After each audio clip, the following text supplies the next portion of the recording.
welcome to our next incredible conversation for You Are the Medicine series. I am so delighted and thrilled to finally have with us the beautiful, glowing Krista, literally glowing as it is summer where she is right now and winter in Northern Hemisphere where I am. Krista, we attempted to get together this time last year and have a conversation, but timing is perfect. And for You Are the Medicine, you are such a beautiful representation of this. And I'm so excited to introduce my audience to Krista, business mentor and healer from beautiful Byron Bay or over in Byron Bay. Welcome to You Are the Medicine. How are you today? Thank you so much for having me. What an introduction. It's such a pleasure to be here. Finally, we did it. We got here. Yay. So, Yeah. Krista, as we were just having a chat off camera, I was talking about, this trajectory from wounds to wisdom to wealth. And that if we look at our conditioning as a human being, a lot of the time we can talk about that there's wounding in there, whether it's traumatic wounding or if it's just conditioning. The way that we are brought up, our roots, our environment, the way we are shaped gives us a certain set of skills, identities, traits, however you want to kind of describe them. And that, when we look at that in a really conscious way, can give us some wisdom. And from that wisdom, if we have the courage to embody it and to really work with it, we can open up this trajectory of abundance, this wealth consciousness. And that can be from money to family to relationships, health, just abundance in the broadest scheme.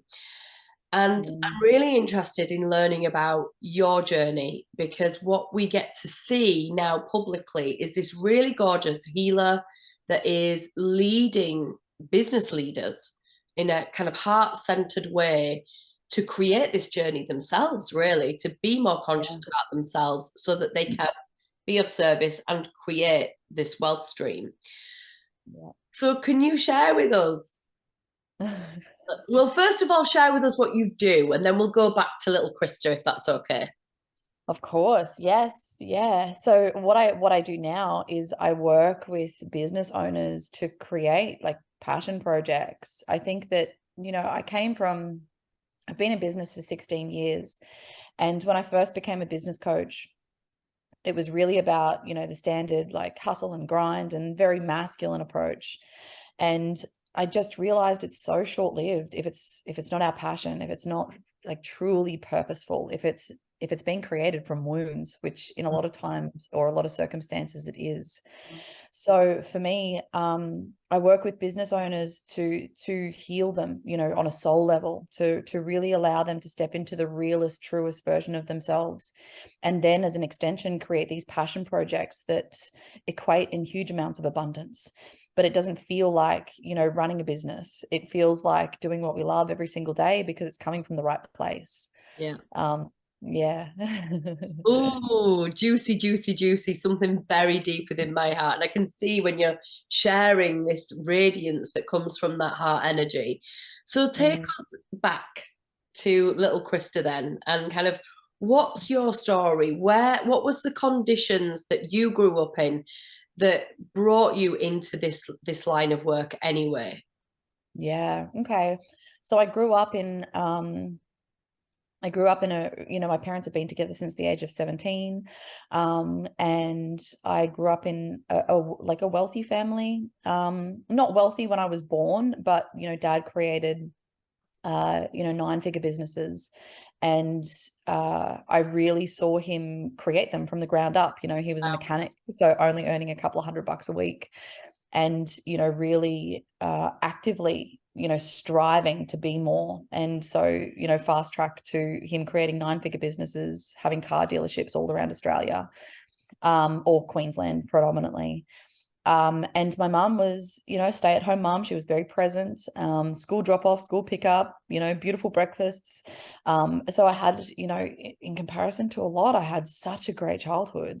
And I remember you know, just having so much adventure and exploration.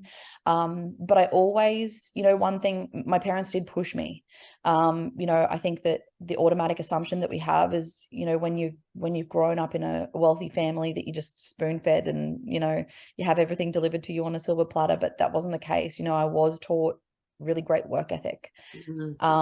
And if I wanted something, I had to work for it. And so mum and dad did push me to become great. And so I swam at a national level. I did cross country at a state level. I played touch football at a state level. I was great at athletics. I was a singer and I performed all around Australia. I was dancing. Like, I was so multifaceted, but everything that I did, my mum particularly really pushed me to my ultimate limit. Wow. And I'm so grateful for that in a way, because, you know, it did show me what I was made of. And, you know, obviously there were detriments to that as well.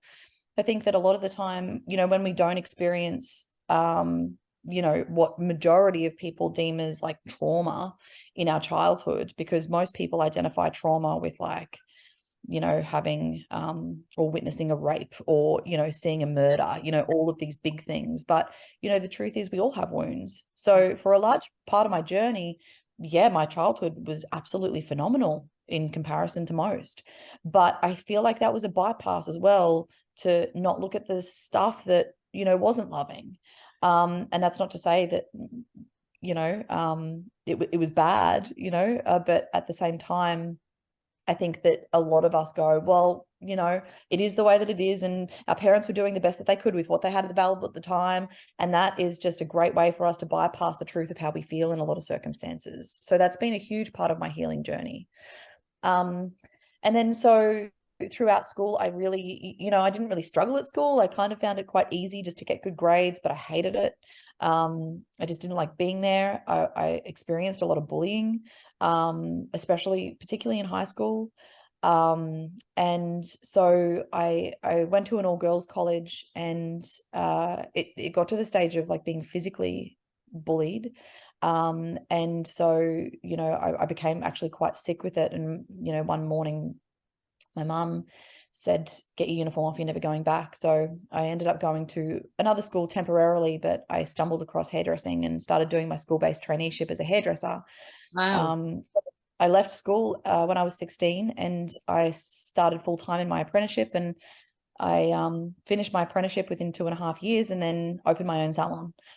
So I became a business owner at 18.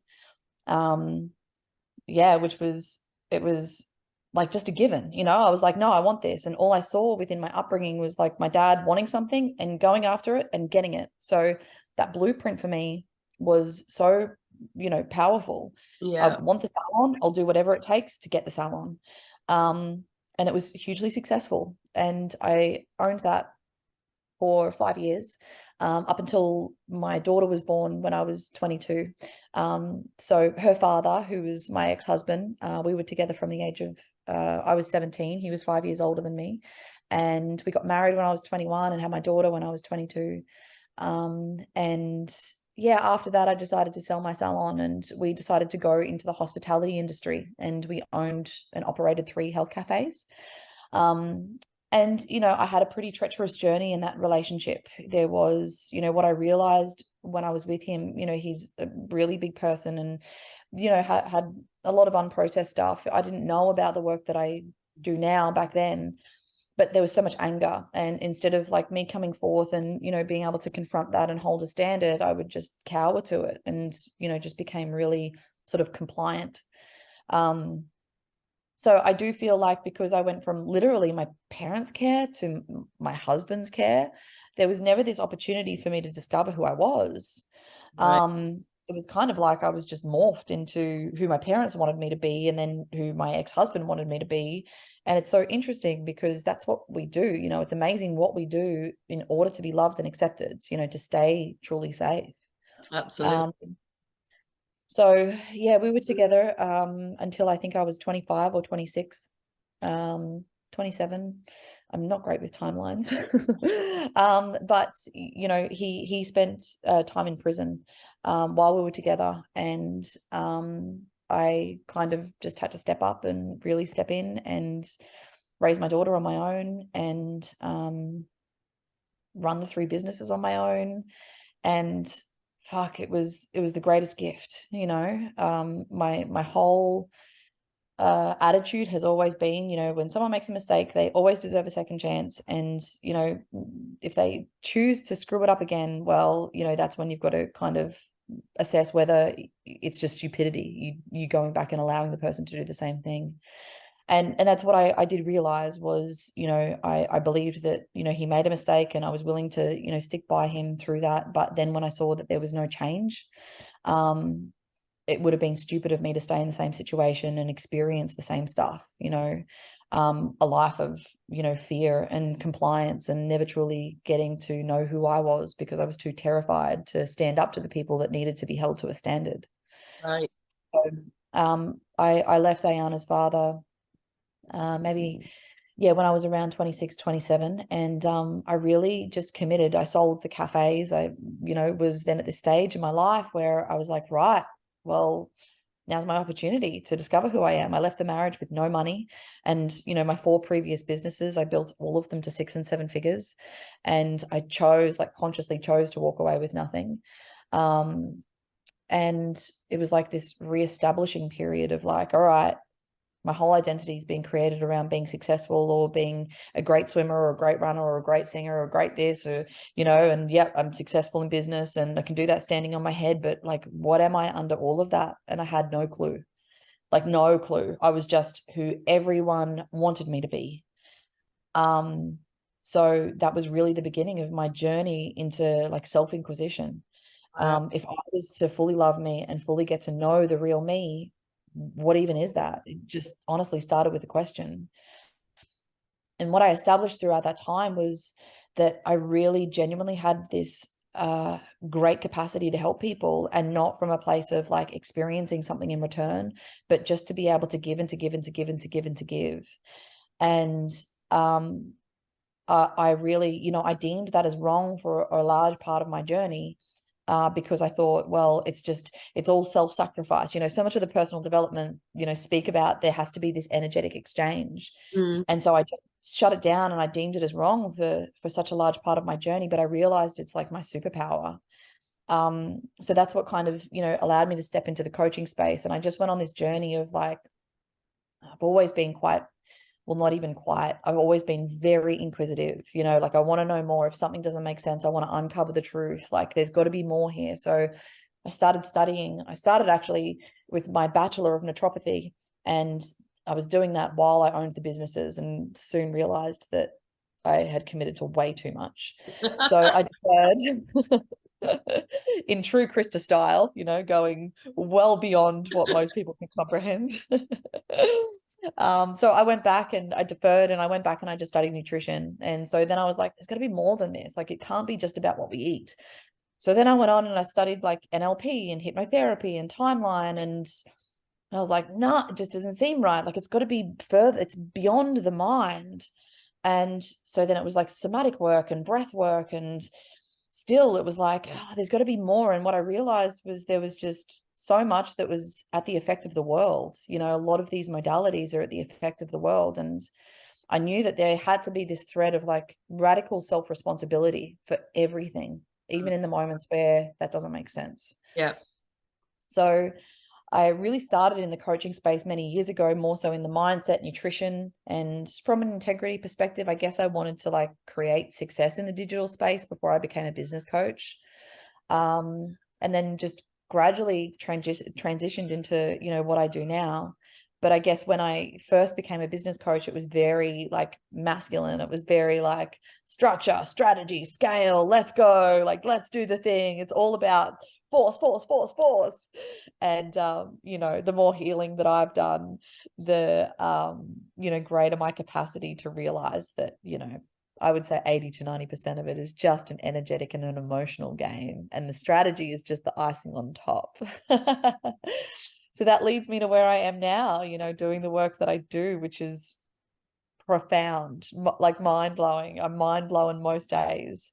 But I think the greatest thing is that I never expect anyone to go to places that I haven't been. And fuck, have I been to some places and looked within and, you know, torn apart my identity and looked at the icky shit that was within me, and delved into the shadows and kept rising as a result. So I feel like embodiment is key. If we're willing to go there, we can take other people there. Oh my gosh, there's just so much there to unpack already, isn't there? Wow. I mean, you can see as you're sharing, and obviously because you've done your own healing as well, you can see the journey very, very quickly. You know, the high level impact that that kind of pushing gives you from the parents, but also having that role model that is actually, we've got nothing, we can build something and we can keep building. And that you mentioned the word blueprint, you know, to have that impact inside of your environment, to be able to then go at such a young age. And it's not like there's another option. I'm going to set my own business up. I'm just going to do that. And then, you know, when that's done, I'm going to do another one. It's like this natural, I will build from the ground up. I just will, but that's what I do. And that's a really gorgeous energy, particularly now, you know, with the entrepreneurial bug that the world has got in all of the different spaces. But to kind of bring you, or to bring us all back to that space where you said, you know, I made a decision to look at myself and to find out who I was. And I think this will resonate with a lot of people that will call themselves healers or call themselves spiritual entrepreneurs potentially, or anyone in that area that's been on their own life journey, healing journey. There comes a point where you do stop and go, who am I? What is this? You Totally. know, and it's the scariest, but yet the most incredible space, that it's almost like that pivot from going all the way out there to coming all the way back in here. And you know, you mentioned quite a lot of modalities there, which, you know, myself included, have been in those spaces, you know, in the dark void of, oh my gosh, what is this? And to be able to bring yourself out of there and teach others. So sort of want to delve into the wisdom before we go into the teaching of others part that you found inside that voidal space, inside of those places where you went down the trajectories of different modalities for self-serving and to serve others. You know, what were the key parts that you found about yourself in those spaces? I think that, there's so many layers to it. And, you know, something that I want to presence first is that, you know, even in the spiritual space, I find that a lot of people are just in spirituality still from a place of facade. You know, some of the teachings that I talk about is like our real self, and our real self is, you know, our soul, the true soul expression of who we are. And then throughout our life, we accumulate this damage or emotional injuries. And it's sort of like, you know, if you visualize an egg, and, you know, I use this analogy because it's easy to comprehend and understand, but, you know, our real self is the yolk of the egg. And then all of the damage that we've accumulated is like the white of the egg. And then in order to encapsulate all of that damage, as opposed to, you know, looking at it and humbly inquiring and having the willingness to go to places, we create this shell or a facade to mask it all, you know. And it's like a facade is everything that we need to be in order to be loved and accepted. And fuck, mine was massive, you know, like it was, I went from the business owner, and then, you know, I had to be this and I had to be that. And then, you know, I stepped into the spirituality space, and then I had to be spiritual. And, you know, really what was required is for me to like just completely obliterate it, like obliterate the facade. And I feel like that's just it's an ever evolving journey. There's so many layers to that. And it's amazing how sneaky our facade can be. But it comes back to a feeling. And when we've just constantly got the humility to look at everything that's within our reality as an opportunity to heal, we're able to, you know, really progress on that journey far quicker. So I think that was probably, you know, the major key was that, you know, understanding that, yeah, okay, I'd let go of, you know, the entrepreneurial kind of title that will always be, you know, true to me. But, you know, selling my businesses, there was a huge part of my ego that collapsed because there was so much of my identity that was made up of being successful and wealthy. Right. And then, you know, I go to having $0 in my bank account, struggling to put food on the table. And yeah, that was rattling. Yeah. So then I would just feel that, you know, feel how rattling that was, feel how soul destroying it felt. You know, it wasn't soul destroying, but feel it was facade destroying. Feel how facade destroying it was to no longer have this, part of me that I thought equated in love and acceptance from others. But then I realized quickly to like regain that sense of false power, I then just adapted and adopted this like spiritual facade. You know, I could Yeah. just see so many people, like I could see it so lovingly. I can see so many people in that space that have just gone into that just as another way, another protective mechanism to like fortify that sense of self and that sense of purpose. But you know, the greatest thing that I learned on my journey was that it's not about having a purpose, it's that I'm the purpose. Like I am it. Mm. And the more that I can be me, the more that I can just continuously inquire and desire to know my real self. I don't require anything outside of me. You know, that's always just an extension. And I think that that's where people, you know, have it wrong. And I know I did for a large part of my journey. It was just constantly this outsource. Oh, my purpose is over here. My purpose is over here. My mission is over here. My mission's here. But then all along, we're forgetting to acknowledge self in the whole equation, using that as a temporary sense of false power or confidence. Mm-hmm. So I think the greatest wisdom that I gained throughout that process was really coming home to me. And that journey of discovery was like, fuck, I realized that I do have this ability to give and to give and to give. And I do have this enormous capacity to work so intricately and so quickly, but this enormous capacity to hold people. I also realized that the love that I have within me was hurting, you know, because I was containing it. I was like just so deeply containing it to protect myself, because in order for me to expose all of that love to the world would be so vulnerable. So, you know, one thing that I have realized throughout my journey is that true spirituality, true growth is only about refining our condition of love. That's it. Mm. Mm. Nothing else. That's so juicy. That's so Yeah. juicy. It's so juicy because, you know, like anything that is profound, it's simple. You know, it's Yeah. simple. And, you know, I want to touch on something you just said there about this going out, outsourcing, and then even just bypassing and moving into just another layer, like the spiritual layer, just now I'm spiritual. And there is, you know, I've been it too, absolutely. You know, being in those steps where you realize, oh shit, that was just another mask that I was wearing, another personality, another coat I was putting on, you know, and actually, when am I going to get vulnerable? And I think what you just said there is that key that so many people are afraid of. You know, Yep. we're afraid of loving too much because it might hurt too much. Yep. Talk to us a little bit about that and what you see in your practice, and how we get to soften that and use that wisdom. Yeah.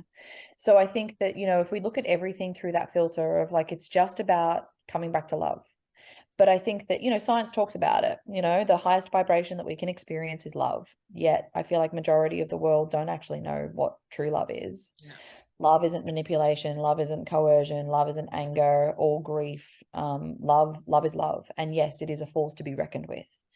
So I think that, you know, where a lot of people go wrong is that they're like fortifying this false sense of love, like forcing themselves to feel that. Whereas the way that I look at it, it's more about removing everything that's not that, Mm-hmm. you know? So feeling our feelings, feeling the anger, feeling the grief, feeling the shame, feeling the sadness, looking within, looking at all of the icky, sticky, gross parts of ourselves, you know, the parts of us that manipulate other people, the parts of us that are disruptive, the parts that you know, want to throw tantrums and get our own way, the parts of us that want to hurt others, because all of those things are unloving. And you know, the work that I do does require a great level of humility, because when we are facing those parts of ourselves, our automatic response is that, you know, we want to protect. We don't want to see those bad parts. We want to protect ourselves and shield ourselves, because what does that mean? It almost feels like a death. Absolutely, Yeah. it hurts. It hurts, yeah. But oh my God, what becomes available on the other side of each and every process, you know, that I do or my clients do is exquisite. You know, we're that much closer to love. So I think that, yeah, instead of falsifying the feeling, really faking it till we make it, Yeah, it's more a matter of going, okay, where can I go? What do I need to feel? What do I need to see? What do I need to do, yeah. to really return home to what is true? And I feel like there's very few people on the planet that are willing to go to those places. But I'm truly hopeful that because of my willingness, it's like I can even feel the ripple already, you know, because of my willingness, there's people that are coming in behind me and showing the same level of willingness. And, you know, that's what's going to create the change in the world that we all desire. But it's certainly not going to happen while we're projecting and blaming. And it's amazing how that can appear in our reality. It's amazing the stories that we create about others that are merely protecting us from being open no matter what. You know, well, I can't love them because they're an asshole. I can't do that because, you know, they treat me like this. And we have all of these very rational and very like legitimate reasons why we can't. But they're all the ways, all those stories are just protecting us from feeling. Yeah. And it you know, as you speak that, I do similar sort of work, and it's so compassionate, you know, when you see people trying to protect themselves from Yeah. feeling what essentially is, like you said, the greatest force on earth, and Yeah. possibly off earth too. But speaking of love, because there are many different ways we experience love, there is Yep. that romantic love too. And you Yeah. talked to us about, you know, your previous partner and your beautiful daughter, and you are now a mother again, and you Mhm. are in a different partnership now. And I'd love you to kind of bridge the gap from the story you were telling us to where you are now, and give the audience an idea of this conscious loving relationship and the magic that was created, because I know it was quite a magical journey, you two meeting and then coming together. It was. And you know, the truth is though, like what I guess it's been an arduous journey, you know, very arduous journey. Probably one of the biggest to date, to arrive at the place that I'm at now, because I really realized it was the greatest initiation. And I believe soulmate union is that.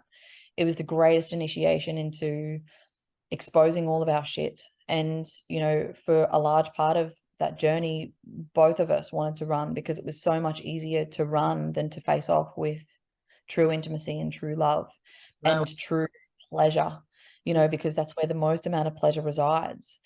But like arriving in the place I am now, I have never in my life experienced the love that I feel now, you know, like breathtaking amounts of love for my ex-husband, love for my children, love for Kerwin, um, love for everyone around me. And I just realized how much it wasn't actually true in the past. You know, I said I loved people, but I actually didn't, because I wanted to manipulate them. I wanted to, you know, I actually wanted to hate people in a lot of circumstances. And I really had to delve deep into looking at that.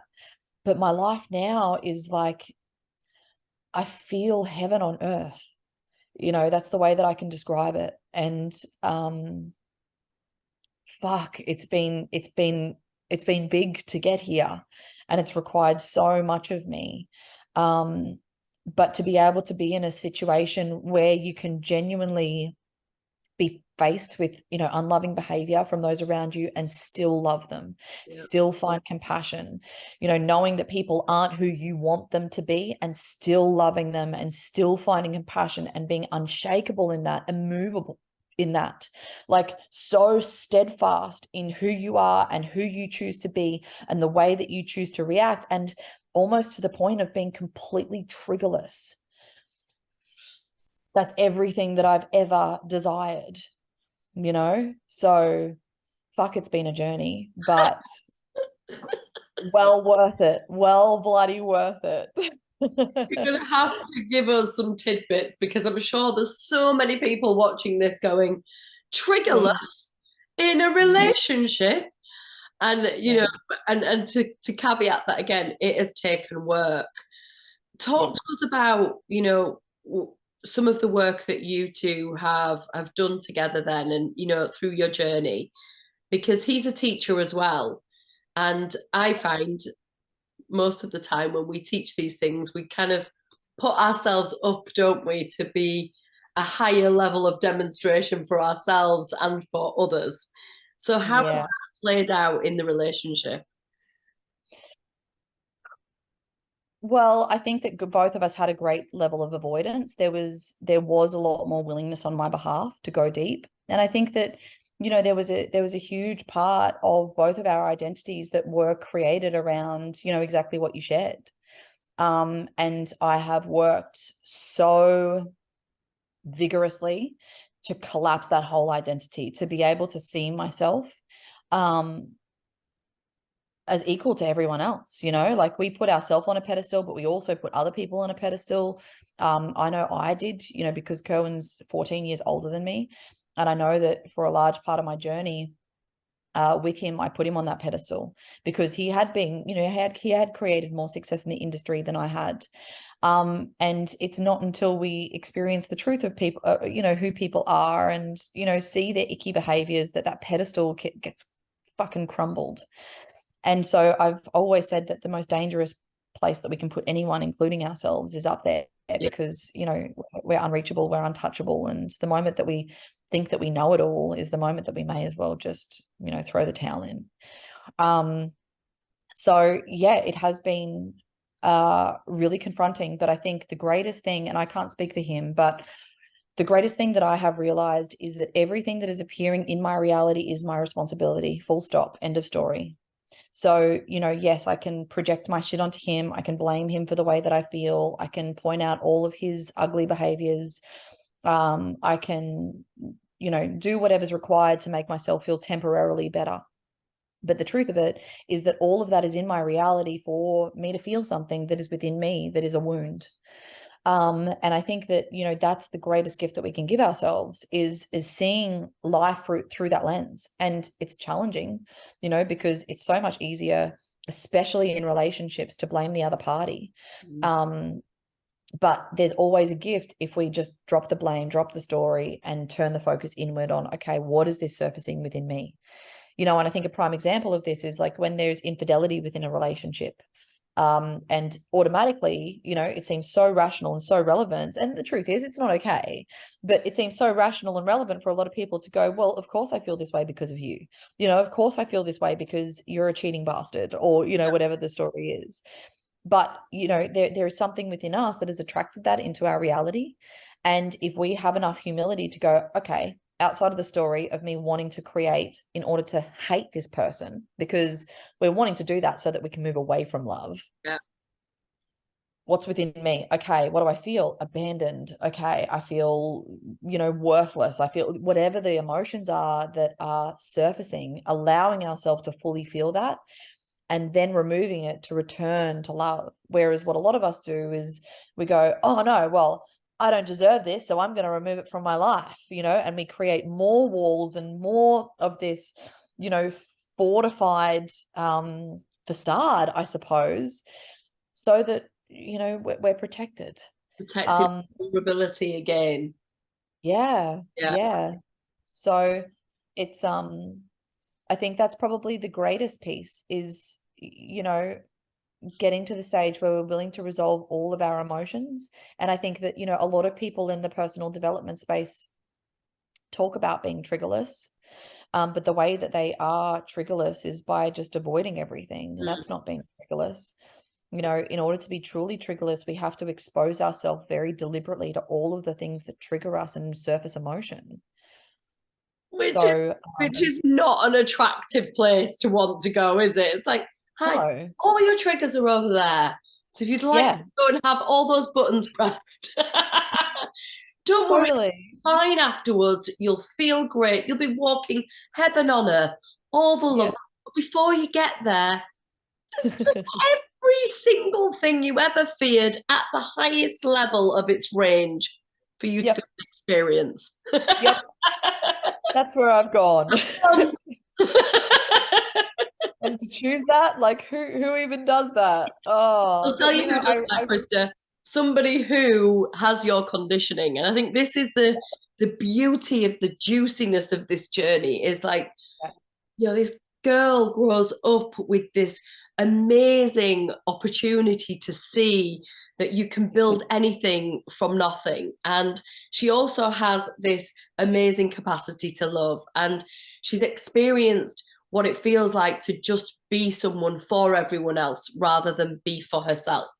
And then she starts to go, hold on a minute, who am I under all of this? And goes deep, deep, deep into the rabbit hole, finds all the different things. The curiosity burns her up to find something even deeper. There's got to be more. There's got to be more. And she's right, there is more. And on the other side of that more, not only is she healing herself from the inside out, you mentioned this word ripple, you know, this ripple effect, this impact that this entrepreneur and this healer comes together and creates this opportunity for other people to now experience their own rapid healing. Talk to us about this wealth trajectory now, this abundance state that you get to be in and that your clients get to be in. Oh, it's so powerful. Hey, you know, what I realized on my journey was like, it was so easy to regurgitate information and knowledge, which I did also realize that a lot of like, that's the majority of the industry, unfortunately. But, you know, when we're willing to do the work ourselves and become the truest embodiment of the work, it goes from sharing information to becoming a transmission.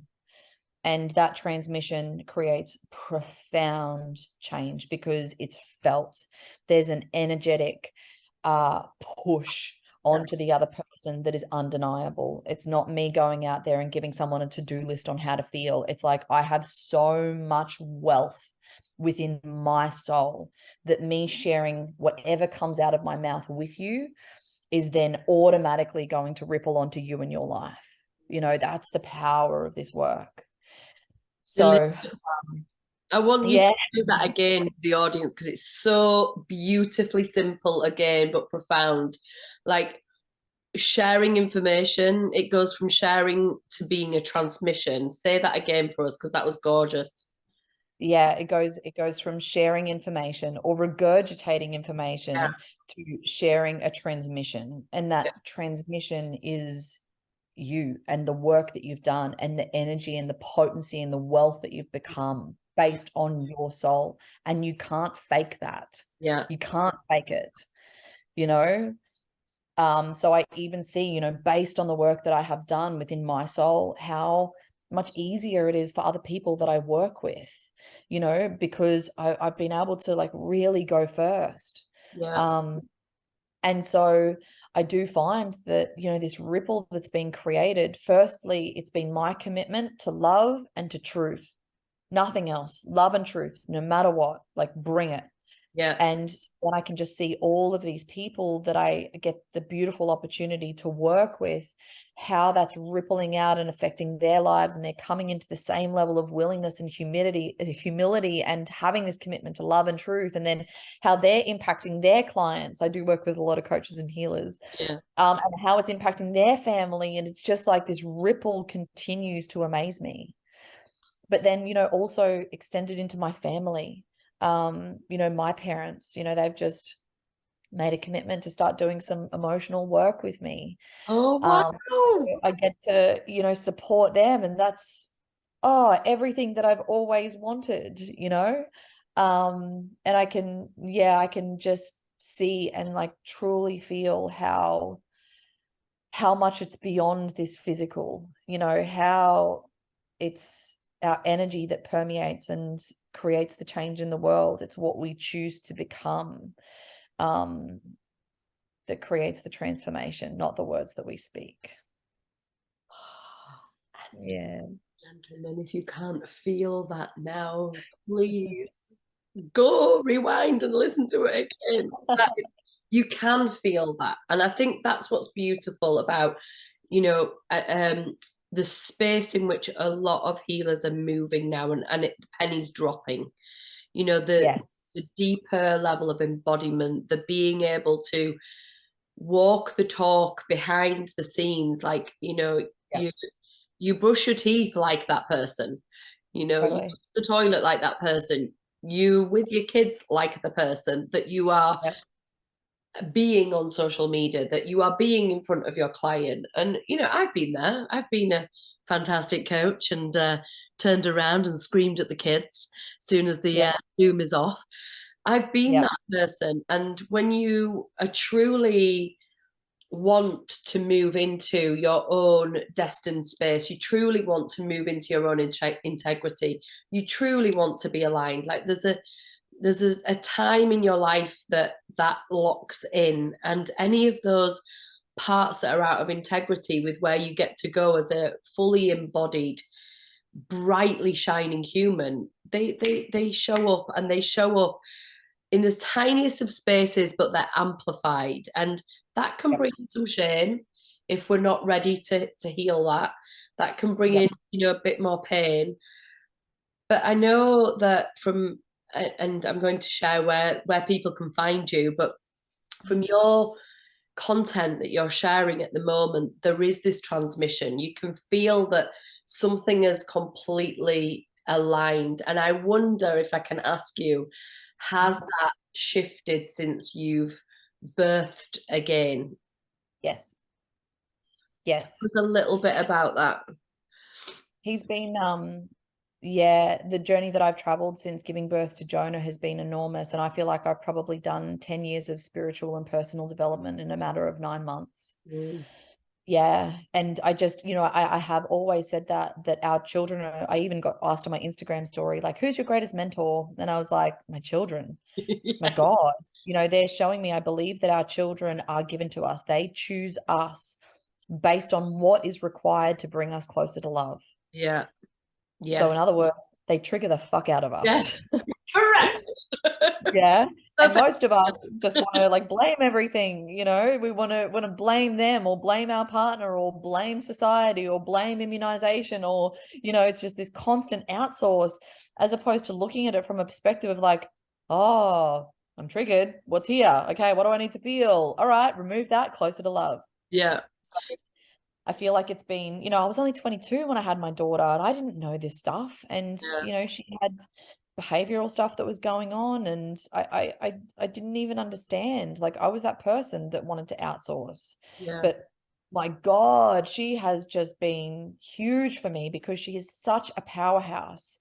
And there's been, you know, in complete honesty, there's been a part of me that's been terrified of that, you know, terrified of how powerful she is. So part of her journey, I wanted to like push that down and put her in a box because that felt safer for me. Yeah. But the more, and it's the same with my son as well, the more powerful that I've become, the more okay I am with them being as powerful as they're destined to be. Yeah. And I think that that's really relevant for a lot of parents. You know, we can unconsciously feel what our children can do, and it terrifies the shit out of us Mm. because we make it mean something about us. Yeah. You know, if our kids are to be more powerful than us, what does that mean? Well, that's going to expose all of our shit. You Mm. know, if something that I've established earlier, this week was like, if my daughter was to really be in her heart all of the time, that would expose all of the ways that I'm not willing to be in mine, you Oh, know? I I see you. I hear you. I could even possibly raise you on that one. With you know, I think, and this hopefully one day will get to be a whole other conversation. But the parenting piece while we are reparenting ourselves. And I Yeah. say that with a little bit, I think that a lot of people use reparenting now in the industry. Actually, yes, sometimes our parents were fine. In fact, they were perfect for where we get to go, but there's also a lot of parts that potentially were missed. There's gaps that we get to reparent ourselves in Really? while we're parenting our own children. Yep. And while they're triggering us to be the best people that they can be, while we're healing and being teachers out there teaching other people, and it's like this It's so much. It's so much. Oh my God. Some days I feel like, oh my God. But you just can't go back. You just can't unknow. It's like, why did I commit to this level of humility? Are you serious? But But there's a yeah. cosmic joke in there, isn't there? You have to have, with humility comes humor. I always say that, because without it, it would be far, far, far too hard to play Yep. the game. Yep. So share Yeah. with No, us, sure. as we sort of, I mean, I could talk to you forever. I could feel that there's so many other trajectories we could go down. But I feel like we get to kind of, come to this pinnacle that you are the medicine. This is what we're sharing and teaching with people. Everything you need is within inside of you if you Yep. are humble enough and courageous enough to look inside and to get that support. Yep. What can you share with us about that can kind of leave our audience really understanding that principle that they are the medicine? I really, there's been multiple factors that, have even been spoken that kind of tie into this, so beautifully and divinely. But, understanding that your purpose, what I said earlier, that your purpose isn't outside of you, you are it, you're the purpose. And the more that you can establish and uncover who you really are, the more that everything will be an extension of that. And, I think that also the piece that I mentioned around the transmission, Yeah. it becomes, a matter of regurgitating information or needing to operate from the mind, but instead the beauty that you have excavated and brought online within your soul becomes a transmission for the world. Yeah. And that's the medicine the world requires. When people say it starts with you, it's so true, very cliche, but this is the true definition of it. Like, you are medicine in physical form. What do you have to remove in order for your medicine to be more potent and more pure and more loving? Oh, delicious, Yeah. delicious, delicious. Oh, Krista, we're just going to have to get you back on. There's loads more we can talk about. Yeah, let's do it again. Let's I do it can again. feel the whole parenting season coming on. I think that would be really great, actually. Really cool. Yeah. Krista, thank you so much. Where do people find you? All platforms, kristatier.com.au, Instagram, Facebook, TikTok, YouTube, on all channels under Krista Tier. You can find her with your heart because she's so radiant and so shiny. Krista, I want to say a massive thank you. This is such a juicy conversation, and I love the simplicity and the profound energy that you bring. That, we are the medicine and we just get to return back to love. I love that so much. Oh, Giving you thank you for love. having me. Oh, delightful. Giving love to you and your little ones and all of your family. And I'm excited about the journey you get to take with your mum and dad moving forward. Yeah, thank you so much. You are the Thank you, beautiful. It's been a pleasure. so much love.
you.